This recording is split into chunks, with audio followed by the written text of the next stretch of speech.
Hello friends, welcome to crime cards. கல்யாணமாகி புகுந்த வீட்டுக்கு போகக்கூடிய ஒவ்வொரு பெண்களுமே நிறைய கனவுகளோடு தான் போகிறாங்க. அங்கே இருக்கக்கூடிய தன்னோட மாமனாராகட்டும் மாமியாராகட்டும் தனக்கு இன்னொரு அப்பா அம்மான்னு நினைக்கக்கூடிய நிறைய பெண்கள் இன்றைக்கும் இருக்காங்க.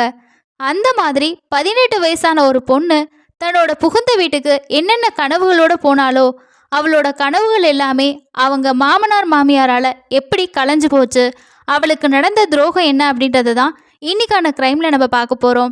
ஸோ கண்டிப்பாக இந்த வீடியோ ஸ்கிப் பண்ணாமல் ஃபுல்லாக பாருங்கள். நிறைய பேர்த்துக்கு இந்த இன்ஃபர்மேஷன் யூஸ்ஃபுல்லாக இருக்கும். சென்னை புளியந்தோப்பு பகுதியில் வசிச்சுக்கிட்டு இருக்கவர் தான் 55 வயசாகக்கூடிய சேகரன். இவரோட தொழில் சரக்கு ஆட்டோ ஓட்டுறது. இவருக்கும் திருவள்ளூர் மாவட்டத்தை சேர்ந்த அம்பிகாவுக்கும் ரொம்ப வருஷத்துக்கு முன்னாடியே கல்யாணம் ஆகியிருக்கு. இந்த தம்பதிக்கு ஒரு பையனும் ஒரு பொண்ணும் இருக்காங்க. பொண்ணையும் பையனையும் தங்களால் முடிஞ்ச அளவுக்கு படிக்க வச்சுருக்காங்க. பொண்ணு காலேஜ் முடிஞ்சதுக்கு அப்புறமா வரன் பார்க்க ஆரம்பித்த சேகரன் குடும்பத்துக்கு ஏற்ற ஒரு நல்ல இடமா பார்த்து தன்னோட மகளுக்கு கல்யாணத்தை நல்லபடியாக முடிச்சு வச்சிருக்காரு. மகளோட கல்யாணத்துக்கு அப்புறமா சென்னை வீட்டில் மகனோட இந்த தம்பதி வாழ்ந்துட்டு இருந்திருக்காங்க. பையனும் ஒரு ப்ரைவேட் கம்பெனியில் நல்ல சம்பளத்தில் வேலைக்கு சேர்ந்தனால சேகரன் கொஞ்சம் ரெஸ்ட் எடுக்க ஆரம்பிச்சிருக்காரு. ஆனால் அம்பிகா ஒரு கார்மெண்ட்ஸ்க்கு வேலைக்கு போய்கிட்டு இருந்திருக்காங்க. அவங்க ரெகுலராக அவங்களோட வேலையை கண்டினியூ பண்ணிட்டு இருந்திருக்காங்க. இப்படியே இவங்களோட வாழ்க்கை எந்த பிரச்சனையுமே இல்லாமல் ரொம்பவே நல்லா போகுது. பையனுக்கும் 26 வயசாகிருச்சு. இதனால் சேகரன் என்ன நினைக்கிறாருன்னா, மகனுக்கும் கல்யாணம் பண்ணிட்டா நம்மளோட கடமை முடிஞ்சிரும் அப்படின்னு நினச்சி பையனுக்கு வரன் பார்க்க ஆரம்பிச்சிருக்காரு. பையனுக்கும் தெரிஞ்சவங்க சொந்தக்காரங்க மூலமாக வரன் தேட ஆரம்பித்த சேகரன் 2022 இவங்களோட சொந்தத்திலேயே 18 வயசான மீனு அப்படிங்கிற பொண்ணோட சேகரனோட பையனுக்கு கல்யாணம் நடக்குது. கல்யாணமான சந்தோஷத்தில் தீபக்கும் இருந்திருக்காரு. பொண்ணும் காலேஜ் படிச்சுட்டு இருந்தனால மாமியார் வீட்டில் பார்த்துப்பாங்கன்னு நம்பி அந்த சின்ன பொண்ணு இவங்க வீட்டுக்கு வந்திருக்கு. ஆனால் அங்கே அந்த பொண்ணுக்கு நடந்ததே வேற. கல்யாணமாகி மாமியார் வீட்டுக்கு வந்த மீனுவுக்கு 10 நாள்லேயே இருமல் பிரச்சனை ஆரம்பிச்சிருக்கு. சாதாரண இருமல் தான் நினச்சி தீபக் மீனுவை டாக்டர்கிட்ட கூட்டிகிட்டு போயிருக்காரு. அங்கே டாக்டர் சில மெடிசின்ஸை எழுதி கொடுத்துருக்காங்க. இதை சாப்பிட்டா உங்களோட இருமல் சரியாகிரும், ஸோ நீங்கள் சாப்பிட்டுட்டு ஒரு வாரத்தில் வாங்கன்னு சொல்லிட்டு அந்த பொண்ணை அனுப்பி வச்சுருக்காங்க. மீனுவும் அதை எல்லாத்தையுமே டைமுக்கு எடுத்துக்க ஆரம்பிச்சிருக்காங்க. ஆனால் அவங்களோட இருமல் குறையவே இல்லை. இதை பார்த்த மாமியார் வீட்டு மருந்துன்னு சொல்லி ஒரு சில கஷாயத்தையும் வச்சு கொடுத்துருக்காங்க.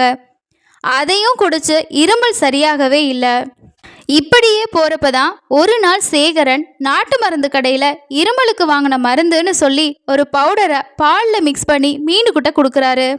அதை வாங்கி மீனும் குடிக்கிறாங்க. எப்படியாவது தன்னோட இருமல் சரியானா போதும்னு மட்டும்தான் மீனும் நினைக்கிறாங்க. ஆனால் சேகரன் நினச்சது வேற. மருமக உறவு மகள் உறவுன்னு நினைக்காத அந்த மிருகம் கல்யாணமாகி வந்த நாள்லேருந்தே மருமகளை அடைய துடிச்சிருக்கு. அதுக்கான வாய்ப்புக்காக வெயிட் பண்ணிக்கிட்டும் இருந்திருக்கு. அப்போ தான் மீனுவுக்கு இந்த இருமல் பிரச்சனை வந்திருக்கு. வீட்டில் ஆள் இல்லாத டைமாக பார்த்து மருமகளை தன்னோட ஆசைக்கு யூஸ் பண்ணிக்கணும்னு நினச்ச சேகரன் அன்னைக்கு பாலில் மயக்க மருந்தை சேர்த்து மிக்ஸ் பண்ணி கொடுத்துருக்கான். மாமா தானே கொடுத்தாருன்னு மருமகளும் நம்பி குடிச்சிட்டு மயக்கமாகி விழுந்திருக்காங்க. வீட்டில் பையனும் இல்லை, மனைவியும் இல்லை. மருமகளை தன்னோட ரூம்க்கு தூக்கிட்டு போன சேகரன் மருமகளை பாலியல் பலாத்காரம் பண்ணுறாரு. மயக்கத்தில் இருந்தனால மீனுவுக்கு இது தெரியவே இல்லை. மருமகிட்ட தப்பாக நடந்துக்கிட்டதை தாண்டி அதை ஃபோட்டோவாகவும் வீடியோவாகவும் ரெக்கார்ட் பண்ணி வச்சுருக்கான் இந்த காம பேய். தன்னோட வேலை முடிஞ்சதும் மருமகளை அவங்க ரூமில் கொண்டு போய் படுக்கவும் வச்சுருக்கான். ரொம்ப நேரம் மயக்கத்தில் இருந்த மீனும் மருந்து குடித்தனால தான் இப்படி இருக்கும்னு நினச்சி அதை பெருசாக எடுத்துக்கவே இல்லை. சேகரனோட ஆசை அடங்கவே இல்லை. அடிக்கடி மருமகளோட உறவு வைக்கணுங்கிற நினச்சி அவங்க சாப்பாட்டில் மயக்க மருந்து கலந்து கொடுக்க ஆரம்பிச்சிருக்கான். சாப்பிட்டதுமே தூக்கமாக இருக்குன்னு சொல்லி மீனுவும் பெட்ரூமுக்கு போயிடுவாங்க. அவங்க சுயநினைவோடு இல்லாததை தனக்கு சாதகமாக யூஸ் பண்ணிக்கிட்டு மாமனார் மருமகளை நிறைய டைம் பலாத்காரம் பண்ணியிருக்கான். ஆரம்பத்தில் மீனு என்ன நினைக்கிறாங்கன்னா, தனக்கு இருமல் பிரச்சனை இருக்கிறனால அதுக்கு எடுத்துக்கக்கூடிய மாத்திரைனால தான் அடிக்கடி தூக்கம் வருது போலன்னு நினச்சிருக்காங்க. ஆனால் மயக்கம் தெளிஞ்சு எழும்புறதுக்கு அப்புறமா உடலில் பயங்கரமான வலி இருக்கதை ஃபீல் பண்ண ஆரம்பிக்கிறாங்க. நமக்கு ஏதோ ஒரு தப்பான விஷயம் நடக்குது, இது தொடர்ச்சியாக நடக்குதுன்னு மட்டும் அவங்களோட மனசில் தோணிக்கிட்டே இருந்திருக்கு. ஒரு நாள் சாப்பாட்டை சாப்பிடக்கூடாதுன்னு முடிவு பண்ணி மதியம் அவங்க சாப்பாட்டை யாருக்குமே தெரியாமல் குப்பையில் கொட்டியிருக்காங்க. ஆனால் இந்த விஷயம் மாமனாருக்கு தெரியாது. காலையிலிருந்து வீட்டில் வேலை செஞ்சு டயர்டாக இருக்குன்னு சொல்லி கொஞ்சம் ரெஸ்ட் எடுக்கலான்னு நினச்சி தன்னோட ரூமுக்கு போயிட்டு பெட்டில் மீனு படுத்திருந்திருக்காங்க. மருமக பெட்ரூமுக்கு தூங்க போனதை பார்த்த சேகரன் என்ன நினைக்கிறாருன்னா, நாம் கலந்து வச்ச மயக்க மருந்து சாப்பாட்டை சாப்பிட்டனால தான் மீனும் மயக்கமாக இருக்குன்னு சொல்லி தூங்க போயிருக்காளோன்னு நினச்சி மாமனார் மருமக கிட்ட அத்துமீற ஆரம்பிக்கிறாரு. மீனு தன்னை யாரோ தொடுற மாதிரி ஃபீல் பண்ணதும் உடனே முழிச்சுக்கிறாங்க. கண்ணை திறந்து பார்த்த அவங்களுக்கு ஒரு பெரிய ஷாக் காத்துட்டு இருந்திருக்கு. மாமனார் நிர்வாணமாக தன்னோட படுக்கையில் இருந்திருக்காரு. இதை பார்த்து கத்தி கூச்சல் போட்டிருக்காங்க. மருமகளோட சத்தம் கேட்டு வந்த அம்பிகா, எதுக்கு இப்போ சத்தம் போடுறேன்னு மருமகளை மிரட்டவும் ஆரம்பிச்சிருக்காங்க. மாமனார் தாங்கிட்ட இப்படி தப்பாக நடந்துக்கிறத பார்த்த மாமியார் அவரை திட்டுவாங்கன்னு பார்த்தா நம்மளை மிரட்டுறாங்களேன்னு மீனுவுக்கு ஒன்றுமே புரியலை. கொஞ்ச நேரம் கழிச்சு தான் மீனுவுக்கு இவங்க 2 பேரோட உண்மையான சுயரூபம் தெரிய வந்திருக்கு.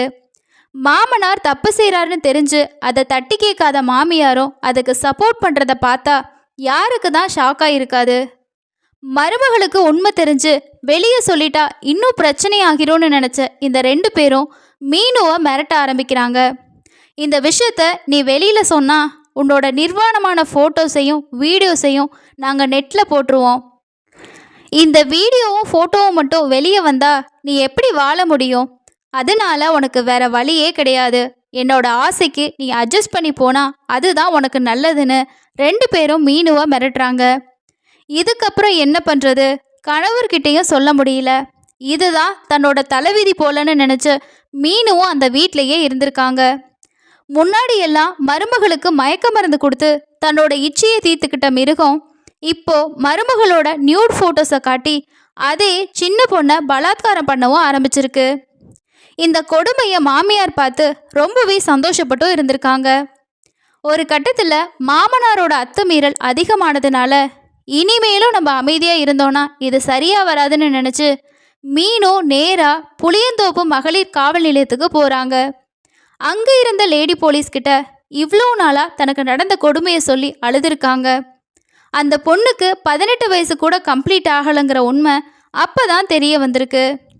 மீனுவை ஹாஸ்பிட்டலுக்கு கூட்டிகிட்டு போன போலீஸ் அவங்களுக்கு தேவையான மருத்துவ உதவிகளை செஞ்சு கொடுத்துருக்காங்க. இன்னொரு பக்கம் மாமனார் மாமியாரை போக்சோ சட்டத்தில் அரெஸ்ட் பண்ண போலீஸ் கோர்ட்டில் ஆஜர் பண்ணியிருக்காங்க. இந்த வழக்கு விசாரணை உயர்நீதிமன்ற வளாகத்தில் இருக்கக்கூடிய போக்சோ நீதிமன்றத்தில் நடக்குது. இந்த வழக்கு விசாரித்த நீதிபதி எம் ராஜலக்ஷ்மி அதிரடியான ஒரு தீர்ப்பை கொடுத்துருக்காங்க. அதாவது மருமகளை பலாத்காரம் பண்ண மாமனாருக்கு ஆயுள் தண்டனையும் 10,000 ரூபாய் ஃபைனும், இந்த குற்றத்துக்கு உடந்தையாக இருந்த மாமியாருக்கு 10 ஆண்டுகள் சிறை தண்டனையும் 5,000 அபராதமும் விதிச்சு தீர்ப்பு வழங்கியிருக்காங்க. அது கூடவே பாதிக்கப்பட்ட இந்த பெண்ணுக்கு 5 லட்சம் இழப்பீடா தமிழக அரசு வழங்கணும்னு சொல்லி நீதிபதி கூடுதலான உத்தரவையும் பிறப்பிச்சிருக்காங்க. மருமக உறவு மகள் உறவுன்னு நினைக்காத இந்த காமவெறி பிடிச்ச அந்த பேய் இப்போ சிறையில் கம்பி எண்ணிட்டு இருக்கு. மாமியாருக்கும் ஆயுள் தண்டனை கொடுத்துருந்தா நல்லா இருக்கும். மருமகளும் ஒரு பொண்ணு தான். அவளுக்கு இப்படி ஒரு அநியாயம் நடக்கையில் அதை தட்டி கேட்காம புருஷனோட காமவெறிக்கு இந்த பொம்பளை சப்போர்ட் பண்ணியிருக்குது ரொம்பவே கேவலமான ஒரு விஷயம். மகனோட வாழ்க்கையை பற்றி இந்த 2 ஜென்மமும் நினச்சிருந்தா இப்படி வாழ வந்த பொண்ணோட வாழ்க்கையவே கெடுத்திருக்குமா? காதலுக்கு கண்ணில்லைன்னு சொல்கிற மாதிரி இந்த காலத்தில் காமத்துக்கும் கண்ணில்லை போல அப்படின்னு நடக்கிற சம்பவங்களை பார்த்தா நினைக்க தோணுது. இந்த சம்பவம் பற்றி நீங்கள் என்ன நினைக்கிறீங்கன்னு சொல்லிட்டு கீழே இருக்கக்கூடிய கமெண்ட் செக்ஷனில் ஷேர் பண்ணுங்கள். உங்களோட மகளை ஒரு வீட்டுக்கு திருமணம் செஞ்சு கொடுத்தா அவள் எப்படி வாழ்கிறா, அந்த வீட்டில் சந்தோஷமாக இருக்காளா, அவளுக்கு ஏதாவது பிரச்சனை இருக்கா, நல்லா தான் இருக்காளான்றத ஒவ்வொரு பெற்றோரும் அவங்கக்கிட்ட பேசி கேட்டுக்கிறது ரொம்ப அவசியம்னு சொல்லிட்டு இது போன்ற சம்பவங்கள் நமக்கு நினைவுபடுத்துது. அடுத்த இன்னொரு கிரைமில் சந்திக்கலாம். நன்றி.